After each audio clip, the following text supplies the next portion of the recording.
오늘 하나님의 말씀 사도행전 23장 1절에서 5절까지 말씀입니다. 사도행전 23장 1절에서 5절까지 말씀 제가 읽어드리도록 하겠습니다.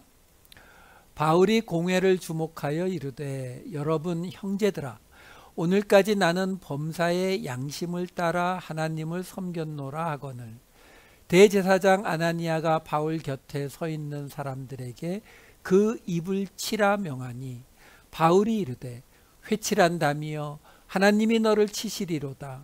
내가 나를 율법대로 심판한다고 앉아서 율법을 어기고 나를 치라 하느냐 하니 곁에 선 사람들이 말하되 하나님의 대제사장을 내가 욕하느냐. 바울이 이르되 형제들아 나는 그가 대제사장인 줄 알지 못하였노라. 기록하였으되 너의 백성의 관리를 비방하지 말라 하였느니라 하더라. 아멘. 지난주에 우리는 이 사도 바울이 지금 예루살렘에서 행하는 첫 번째 설교, 그 첫 번째 유대인들 앞에서 행하는 첫 번째 설교에서 사도 바울이 아나니아, 다메섹에 있었던 그 아나니아의 이불을 빌려서 뭐라고 했습니까? 하나님을 만난 경건한 유대인, 칭찬 듣는 유대인인, 한마디로 뭐예요? 지금 듣고 있는 유대인들에게 이런 경건한 유대인의 말을 하나님이 주신 말씀이니까 들어봐 라고 하면서 그 아나니아를 통해서 아나니아가 바울에게 뭐라고 했다고요? 바로 세례를 받고 죄 씻음을 받으라 이렇게 말했다고 나와요. 거기에 죄 씻음이라고 하는 것이 그냥 세례를 받으니까, 물로 세례 받으니까 죄를 씻는다라는 이 의미가 아니라 아폴루오라고 하는 단어로 옛사람이 죽는 것을 의미하는 단어였다라는 것을 지난주에 설명을 드렸어요. 왜 사도 바울이 아나니아의 입을 빌려서, 왜? 지금 가장 중요한 게 뭐냐면 바로 그 예루살렘의 유대인들에게 처음으로 사도 바울이 이야기하는 거예요. 사실 뭐 처음이자 마지막이죠. 처음이자 마지막으로 이야기하는데 그들에게 사도 바울이 지금 가장 이야기하고 싶었던 것이 무엇이겠는가라는 거죠. 우리가 생각할 때에는 복음이 아닐까라고 생각이 되겠지만 실제로 지금 이 첫 설교에 복음에 대한 내용이 없어요. 26장에 나오는 마지막 설교에는 그래도 예수님의 부활에 관한 이야기가 아주 짧게 언급이 되지만 이 첫 번째 설교에는 복음의 내용은 없어요. 다메섹 상에서 나사렛 예수를 빛으로 만났고 그 다음에 다메섹에 가서 아나니아, 이 첫 번째 설교에서는 지난주에 말씀드렸다시피 예수님이 나타나셔서 바울에게 한 이야기라고는 다메섹에 가서 아나니아를 만나라 이거밖에 없어요. 그러니까 복음의 내용이 없다고요.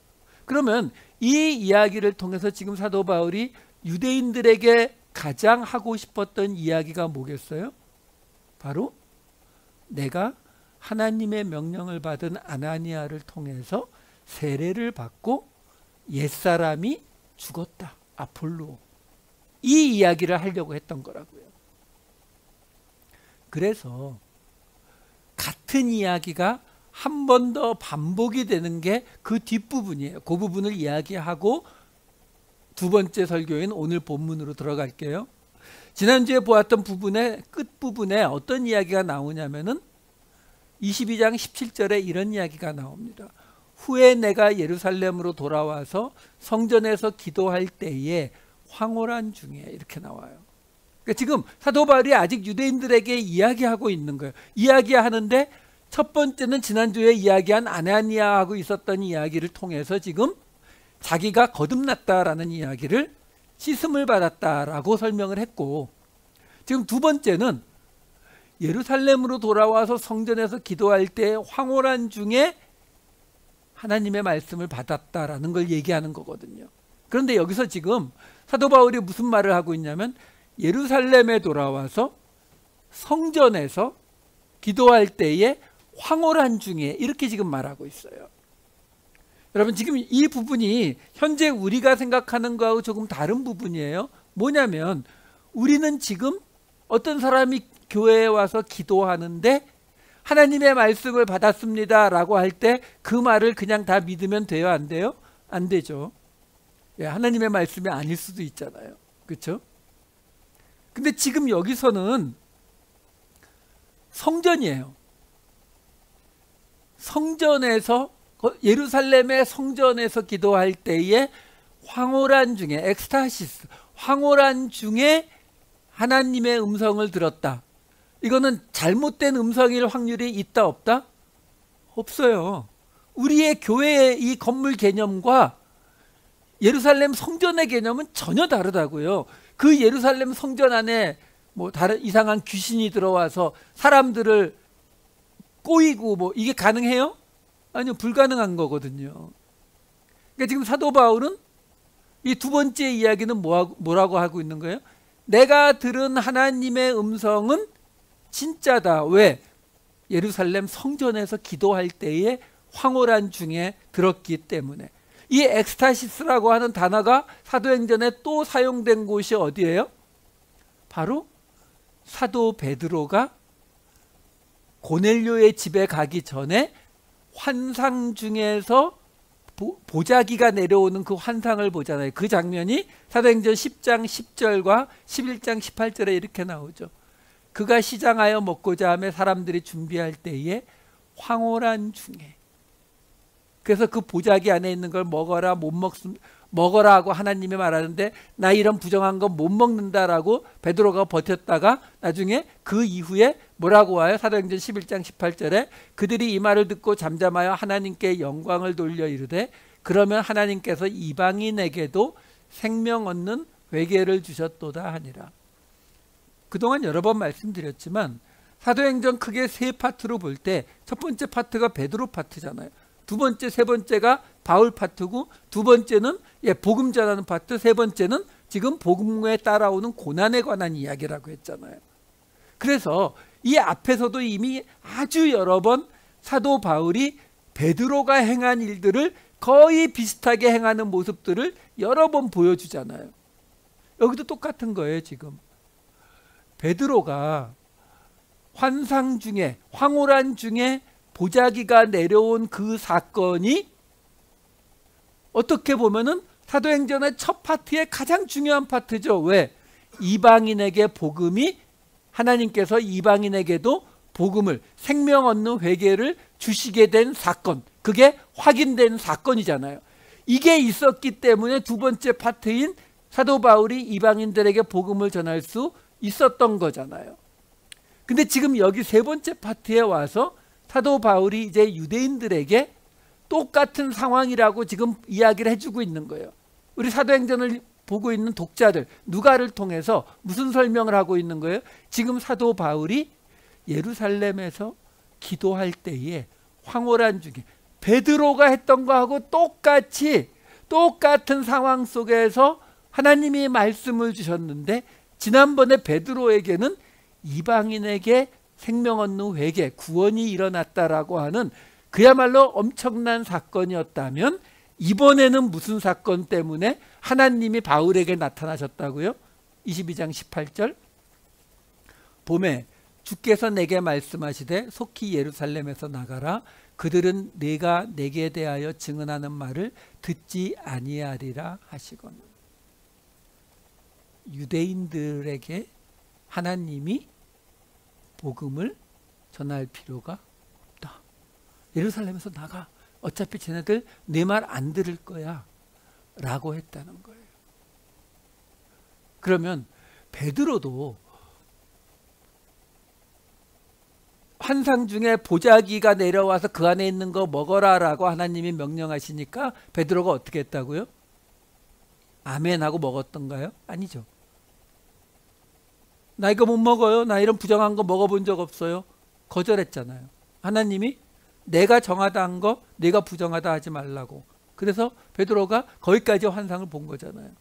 똑같은 상황이 벌어지는 겁니다. 지금 하나님이 사도 바울이 예루살렘 성전에서 기도할 때 그 똑같이 황홀한 중에 하나님의 말씀을 들었는데 여기 예루살렘에서 유대인들에게 복음 전할 필요 없다. 내가 하는 말 안 들을 거야. 빨리 예루살렘에서 나가라 라고 말했을 때 바울이 어떻게 반응했겠어요? 19절 20절 내가 말하기를 주님 내가 주를 믿는 사람들을 가두고 또 각 회당에서 때리고 또 주의 증인 스데반이 피를 흘릴 때에 내가 곁에 서서 찬성하고 그 죽이는 사람들의 옷을 지킨 줄 그들도 아나이다. 무슨 말이에요? 지금 베드로하고 똑같이 하나님이 명령하신 거를 노하고 있는 거예요. 근데 그 노하는 이유가 뭐라고요? 지금 하나님 지금 저 사람들이 나를 죽이려고 하는 것처럼 저도 주를 믿는 사람들을 가두고 때리고 스데반 죽일 때에 내가 그 옷을 지킨 거 저 사람들도 알아요. 무슨 말이에요? 하나님 지금 저 사람들이 내 말 안 들을 거니까 이 예루살렘을 떠나버려라 라고 말씀하시지만 하나님 저는 쟤네들보다 더 했잖아요. 더한 저도 바꾸셨잖아요. 앞으로 씻어내셨잖아요. 그러니까 저 사람들에게도 기회를 주세요. 지금 그 얘기를 지금 한 거거든요. 그랬더니 그 반응이 21, 22절에 이렇게 나오는 거죠. 하나님이 다시 말씀하세요. 나더러 또 이르시되 떠나가라 내가 너를 멀리 이방인에게로 보내리라 하셨느니라. 이 말하는 것까지 그들이 듣다가 소리질러 이르되 이러한 자는 세상에서 없애버리자 살려둘 자가 아니라 하여. 예, 하나님이 결국 떠나라고 하셨어요. 그런데 조금 달라졌죠. 사실 앞에 나왔던 구절이나 여기나 지금 보시게 되면은 하나님이 유대인들에게 복음을 구원을 포기하셨다는 말은 없어요. 바울이 저 사람들도 저처럼 변화될 수 있잖아요 라고 말하니까 뭐라고 하신다고요? 너는 떠나가라. 내가 너는 이방인에게 보내겠다. 그러니까 유대인은 포기하신다고요? 아니요. 유대인의 사도들을 세우시겠죠. 근데 어쨌든 유대인들을 하나님이 떠나라고 하셨다고 하니까 사람들이 듣다가 저거 죽여버리자라고 나왔다라는 거예요.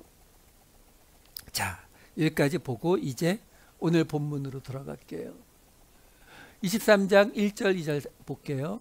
바울이 공회를 주목하여 이르되 여러분 형제들아 오늘까지 나는 범사의 양심을 따라 하나님을 섬겼노라 하거늘 대제사장 아나니아가 바울 곁에 서 있는 사람들에게 그 입을 치라 명하니. 자, 지금요 사도 바울이 첫 번째 설교를 유대인들 앞에서 아까 거기서 끝났어요. 사람들이 더 이상 듣지 않고 저거 죽여라 이러고 있으니까 천부장이 바울을 빼와가지고 사람들하고 격리시키게 됩니다. 그리고 바울을 때리려고 했다가 나 로마 시민인데 네 멋대로 나 때릴 수 있어 라고 하니까 때리지 못하고 그냥 뒀다가 그 다음날 공회를 모아서 유대인들의 그 지도자들을 모아서 공회, 사내들인 공회죠. 공회를 모아서 거기에 천부장이 사도 바울을 데리고 가요. 거기에서 지금 벌어진 일이에요.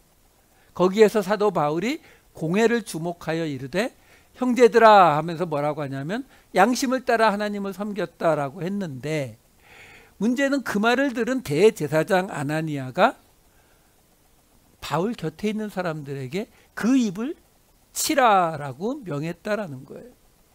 여러분 이거 굉장히 좀 이상해요.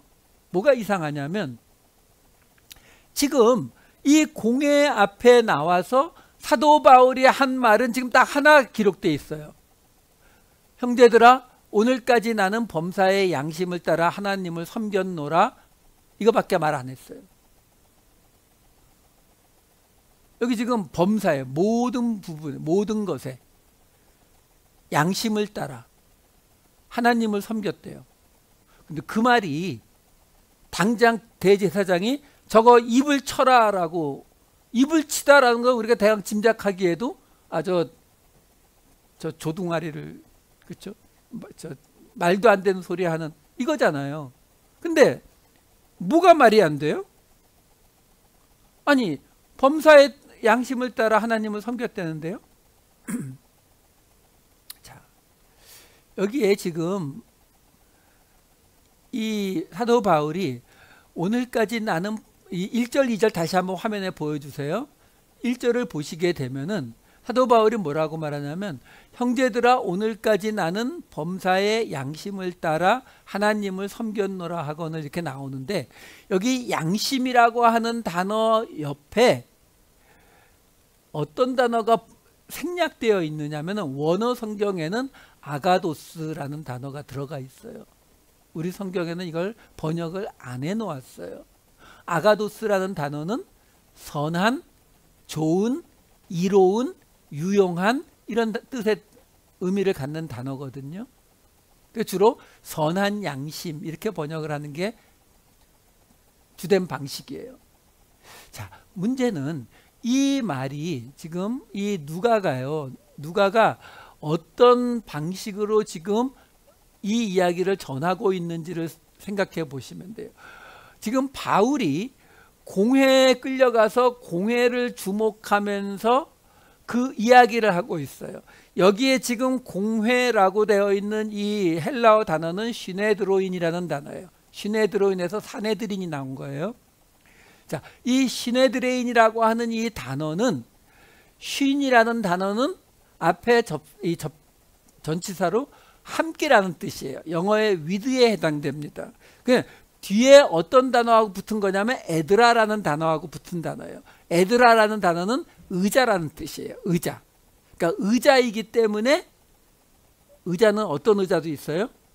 예, 왕이 앉는 왕좌, 권좌, 이 뜻도 있어요. 그러니까 그냥 의자도 되지만 권력이 있는 사람들이 앉는 그런 의자. 그러니까 공회라고 하는 곳이, 사네드린 공회, 시네드로인이라고 하는 곳이 어떤 곳이냐면은, 지도자들이 의자에, 지금처럼 의자가 그렇게 흔한 시대가 아니죠. 여기 특히 이 동네는 나무도 모자란 동네란 말이에요. 그러니까 의자는 높은 사람들이 앉는 거거든요. 그 높은 사람들이 함께 앉아 있는 곳이 공회예요. 그 사람들 앞에서 바울이 지금 뭐라고 말하냐면은, 내가 오늘까지 범사의 선한 양심을 따라 하나님을 섬겼다라고 말하는 거예요. 지금 선한 양심, 여기 양심이라고 번역이 된 시네이데시스라고 하는 단어는 또 죄송합니다. 똑같이 함께라는 쉰이라는 단어하고 보다, 깨닫다, 인지하다의 뜻을 가진 에이도라는 단어에 합쳐진 단어예요. 전에 로마서, 주일날 로마서 할 때 한번 설명을 드렸어요. 여기 나오는 이 바울이 사용하는 양심이라고 하는 이 단어를 우리 마음속에 무슨 영혼 뭐 이런 개념으로 보시면, 우리 안에 어떤 다른, 나와는 좀 다른 선한 것을 찾아가는 어떤 이런 개념이 아니라, 함께 보는, 함께 인지하는, 함께 깨닫는, 그래서 그 사회가 함께 동의해서 깨닫고 보고 인지하고 있는 어떤 기준, 이게 양심이에요. 이게 이 서양 문화에서 말하는, 기독교 문화에서 말하는 양심이라고요. 그러니까 한마디로 무슨 말이냐면은, 사도 바울이 지금 같은 권력을 가진 이 공회 사람들 앞에서 뭐라고 말하는 거냐면, 나는 지금까지 선한 또는 유용한 또는 이로운 또는 좋은, 아가도스, 좋은 양심에 따라, 기준에 따라 하나님을 섬겼다. 사실은요, 유대인들에게 있어서 하나님을 섬기는 거는 율법에 따라 섬기는 게 맞아요. 근데 유대인들에게 있어서는 율법이나 그 사회에 공통적으로 함께 동의된 기준, 양심이나 똑같죠. 왜냐하면 유대 사회는 율법이라고 하는 것을 기준으로 세워진 사회니까 사실은 똑같거든요. 근데 굳이 바울은, 그리고 누가는 이 상황에서 율법이라고 하지 않고 선한 양심이라고 하는, 똑같이 시네드로인, 시네데시스, 이 이야기를 한 절에 같이 집어넣으면서 비교를 시켜주고 있는 거예요. 왜? 지금 사도 바울이 성전을 더럽혔다라는, 에베소 사람 드로비모를 성전에 데리고 왔다는 그 모함 때문에 여기까지 끌려온 거거든요. 그들 앞에서 사도 바울이 무슨 말을 하고 있는 거냐면, 너희는 함께 권력을 누리고 있는 사람들 앞에서 나는 우리가 함께 가지고 있는 선한 좋은 기준으로 하나님을, 여기 섬겼다라고 번역된 말도 폴리티오마이라는 이 단어는 섬기다의 뜻이 아니라 생활하다의 뜻이에요. 섬기다라는 단어는 그거 말고도 많이 있는데 여기서 사도 바울은 그 단어를 사용하지 않습니다. 이 폴리티오마이는 신약성경 전체에 딱 2번밖에 안 나와요. 이거 또 다른 한 곳이 빌립보서 1장 27절이에요.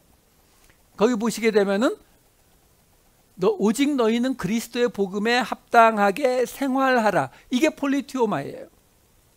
그러니까 지금 사도 바울이 무슨 말하고 있는 거냐면, 지금 이 공회와 대제사장 아나니아 앞에 서서 권력을 함께 하고 있는 너희들, 나는 지금 너희들에게 끌려와 있지만 나는 선한 기준을 함께 하고 있는 방식으로 하나님의 말씀 안에서 생활해 왔다. 그게 무슨 문제가 되냐 라고 말하니까 대제사장이 무슨 말인지 알아듣죠. 왜? 지금 율법이 아니라 선한 양심, 선한 기준, 자기들이 가진 기준이라고 말을 하고 있잖아요. 왜 선한 이 단어를 빼면 안 되는 이유가 뭐예요? 그냥 양심이라고 하면 우리식으로 말하면 우리 사회의 윤리, 도덕 이런 거거든요. 근데 유대 사회는 그거나 율법이나 똑같거든요. 근데 사도 바울은 거기에 선한이란 단어를 집어넣어서 너희는 지금 율법의 어떤 구절을 가지고 나를 죽이겠다고 지금 끌고 왔지만 나는 그런 구절 말고 선한 구절들, 선한 기준을 가지고 하나님의 말씀대로 지금까지 생활해 오는데 아무 문제 없이 잘 생활해 왔다. 뭐가 문제냐? 이렇게 되는 거예요. 그러니까 그 입을 치라라고 말하잖아요. 그 입을 치라라고 하는 이 부분도 원어를 보게 되면은 같은 단어를 사용해서 나오는 부분인데요. 23장 3절을 보면서 말씀을 드릴게요. 그랬더니 바울이 아주 민감하게 반응합니다. 바울이 이르되 회칠한다미여 하나님이 너를 치시리로다. 내가 나를 율법대로 심판한다고 앉아서 율법을 어기고 나를 치라 하느냐.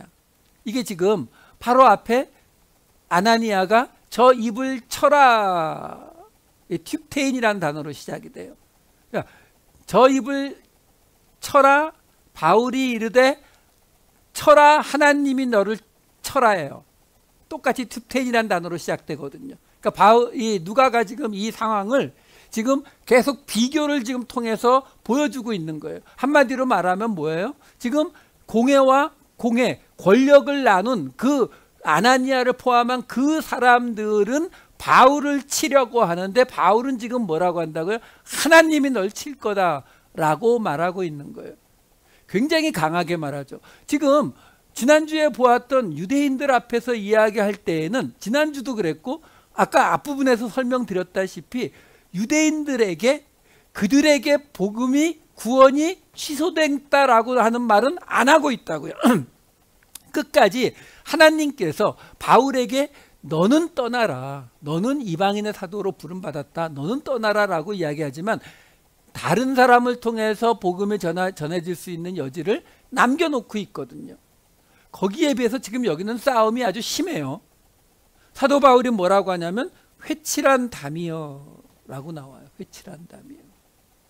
이 회칠한 담, 예수님이 회칠한 무덤 이야기는 하신 적이 있지요. 마태복음 23장 27절, 누가복음 11장 44절 보시면은 화 있을진저 외식하는 서기관들과 바리새인들이여 회칠한 무덤 같으니, 누가복음에서는 회칠한만을 빼고 평토장한 무덤 같아서, 이 둘은 다 뭘 말하고 있는 거냐면 무덤 안에 있는 부정한 시체를 겉으로 보기에는 대강 가려놓았지만 실제 그 안에는 썩고 있는 뼈와 더러운 것들이 가득해서 바리새인들이나 서기관들로 인해서 사람들이 모르고 다가갔다가 하나님을 떠나게 될 것을 이야기하는 부분이에요. 근데 지금 여기는 이 이야기를 하고 있는 게 아니에요. 자꾸 이쪽으로 끌고 가는데 그 얘기 아니에요. 회칠한 담이라는 말은 에스겔서에 나오는 개념이에요. 에스겔서 13장 14, 15절을 보시면은 이런 구절이 나옵니다. 회칠한 담을 내가 이렇게 허물어서 땅에 넘어뜨리고 그 기초를 드러낼 것이라. 담이 무너진 즉 너희가 그 가운데에서 망하리니 나를 여호와인 줄 알리라. 이와 같이 내가 내 노를 담과 회칠한 자에게 모두 이루고 또 너희에게 말하기를 담도 없어지고 칠한 자들도 없어졌다 하리니. 아까 회칠한 무덤하고는 전혀 다른 이야기가 나옵니다. 무슨 이야기냐면 담이 회칠이 되어 있는데 그 담을 무너뜨리겠다는 거예요. 망하게 하겠다는 거예요. 그래서 그 담도 무너뜨리고 그 담에 멋있게 보이려고 회를 칠해 놓은 자들까지도 하나님이 멸망하게 하시겠다라는 거예요. 그러면 여기서 우리가 담, 이 히브리어로 키르라고 하는 단어예요. 키라라고 하기도 하고, 이 단어 2000년 전에 집마다 담을 다 쌓고 네 땅 내 땅 앞마당 뒷마당 했을까요? 안 했을까요? 그런 거 없던 시절이에요. 그러니까 이때에 담이 있다, 벽이 있다 그러면은 개인 집이나 건물을 말하는 게 아니고 도시를 말합니다. 도시. 그러니까 지금 이 에스겔서 13장이 어떤 예언의 말씀이냐면 예루살렘의 멸망을 이야기하는 말씀이에요. 근데 그 예루살렘이 그 벽에 회칠이 되어 있었다는 거예요. 그래서 그 회칠한 자들까지도 멸망하게 할 것이다 라는 거거든요. 그러면 누가 회칠했을까요? 에스겔서 13장 2절과 3절.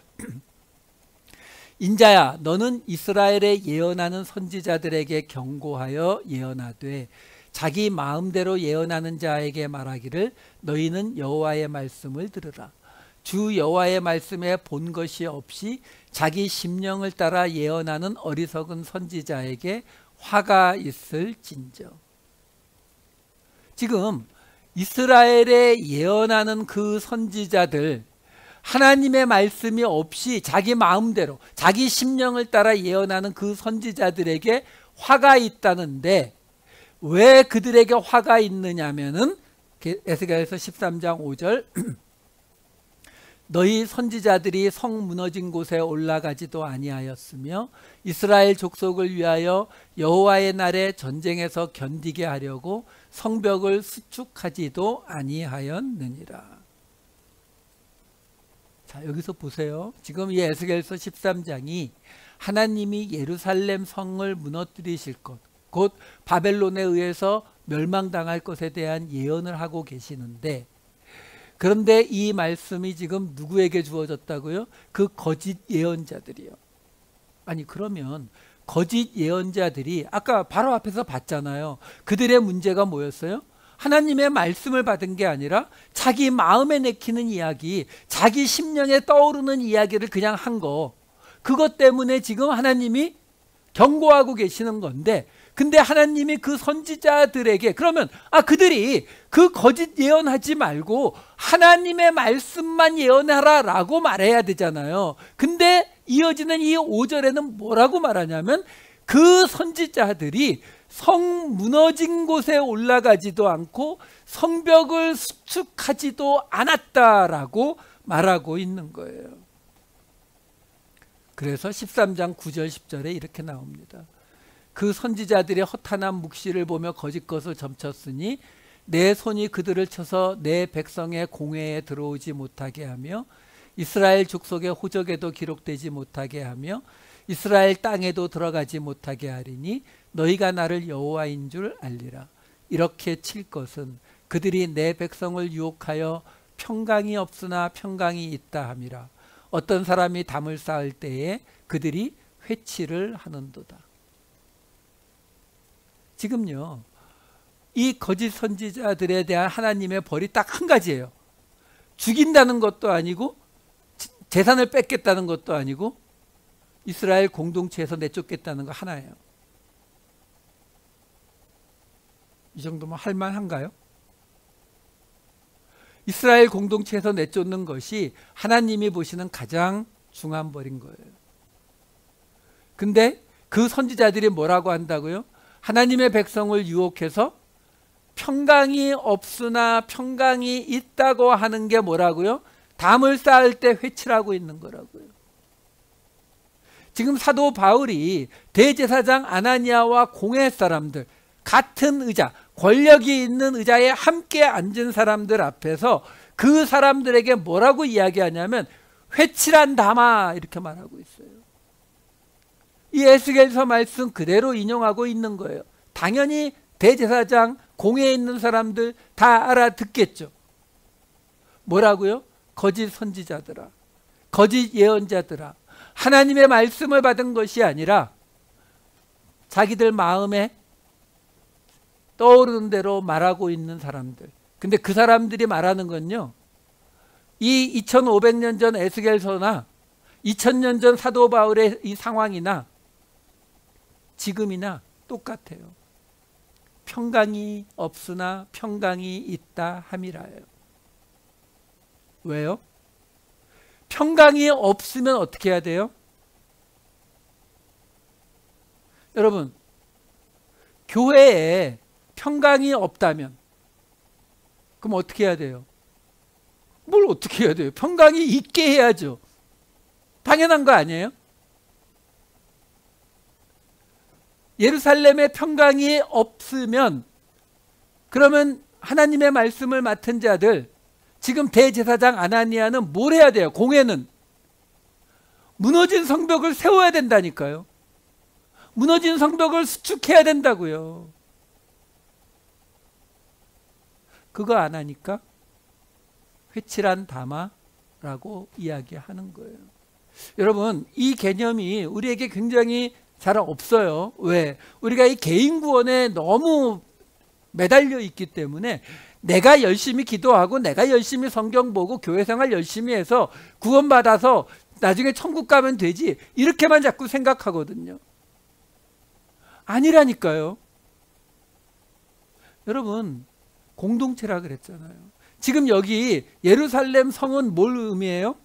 그럼 예루살렘에 있는 유대인들만 말하고 이스라엘 전역에 흩어져 있는 12지파는 포함 안 돼요? 아니요. 유대인 전체를 말하고 있는 거예요. 이 예루살렘 성은요. 마찬가지예요. 우리가 지금 여기 우리 원 커뮤니티 교회가 여기 있다고 해서 우리 교회만 우리 공동체예요? 아니요. 그럼 한국 교회만? 아니요. 그러면 우리 개신교도만? 아니요. 이 세상이요, 예루살렘 성 안에는, 그 예루살렘 성은 이스라엘 전체를 말하고 이스라엘 전체는 지금 온 인류예요. 그 중에 하나님이 창조하지 않은 사람은 빼셔도 돼요. 그런 사람은 없잖아요. 근데 이 사람들에게, 그 권력을 가진 의자에 앉은 공회원들에게 뭐라고 이야기하냐면, 너희가 평강이 없는데 그 성벽을 수축할 생각은 하지 않고 평강이 있다 하고 있다. 회칠한 담이다 라고 말하고 있다는 거예요. 여러분, 우리는 가끔 그런 이야기 하지요. 세상에 범죄도 많고 세상의 모습들이 우리가 하나님의 말씀을 알고 있는 우리 입장에서 볼 때에 답답해 보이고 저건 아닌 것 같은데 라고 생각될 때 있잖아요. 말세가 온 것 같이 느껴질 때 있잖아요. 그러면 하나님께서 그 무너진 세상을 놓고 누구에게 말씀하셔야 돼요? 안 믿는 자들에게요? 하나님을 안 믿는 사람들한테, 야, 세상이 이렇게 어두운데 너희는 뭐하고 있느냐? 정신 차리고 세상을 깨끗이 해라, 이렇게 말하는 게 맞습니까? 아니면 하나님의 이름으로 일컬어지는 하나님의 백성에게 말하는 게 맞습니까? 우리 책임이라니까요. 그래서 지금 사도 바울이 처음 시작을 뭐로 했다고요?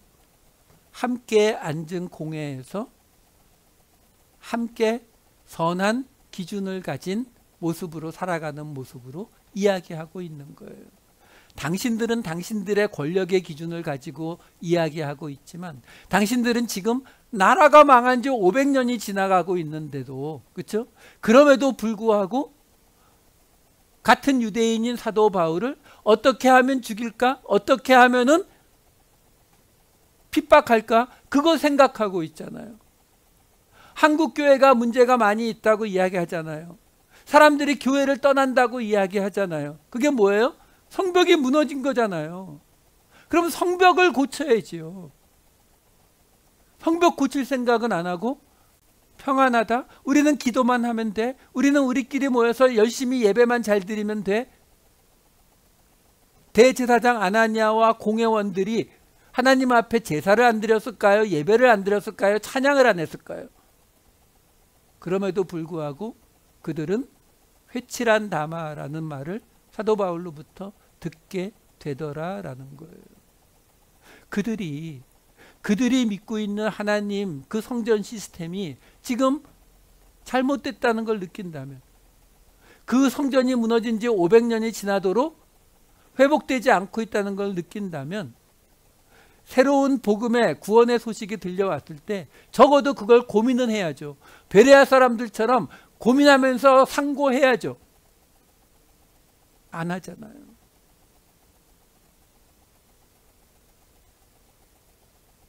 하나님을 믿는 자에게 주어진 의무가 성에 무너진 곳을 다시 세우는 거예요. 이 세상을 손가락질하지 마세요. 이 세상의 윤리적으로 도덕적으로 잘못된 부분을 손가락질하면서 정죄하지 마세요. 왜?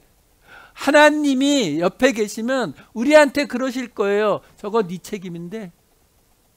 말씀하셨잖아요. 이 땅에 잘못되면 어떡하라고요? 내 이름으로 일컫는 내 백성이 죄에서 떠나 겸비해서 하나님께 구해야 그걸 고쳐주신다고요.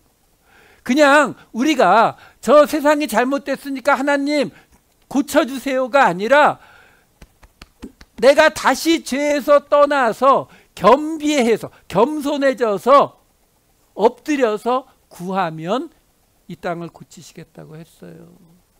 그게 하나님의 공동체 이스라엘입니다. 성에 무너진 곳을 다시 세우시는 저와 여러분 되시기를 우리 주님의 이름으로 축원합니다. 기도하시겠습니다.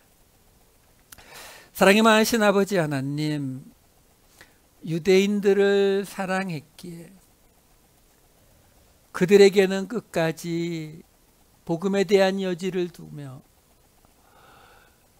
공회원들, 성벽을 다시 세우지 아니하는 지도자들에게는 험할 정도의 이야기를, 분노를 나타내는 사도 바울의 모습을 보았습니다. 아버지 하나님, 우리는 하나님을 믿는다고 하면서 우리의 관심이, 우리의 손이, 우리의 기도가 내가 아는 사람, 내 손이 만질 수 있는 데까지만 가는 경우가 너무 많이 있었음을 고백합니다. 아버지 하나님, 이 세상에 무너진 곳을 놓고 하나님 앞에 십자가를 질 수 있는 우리 모두가 되게 하여 주시옵소서. 이 성벽이 무너진 곳을 다시 세워나가는 우리 모두가 되게 하여 주시옵소서. 감사드리옵고 이 모든 말씀 우리 주 예수 그리스도의 이름으로 기도하옵나이다. 아멘.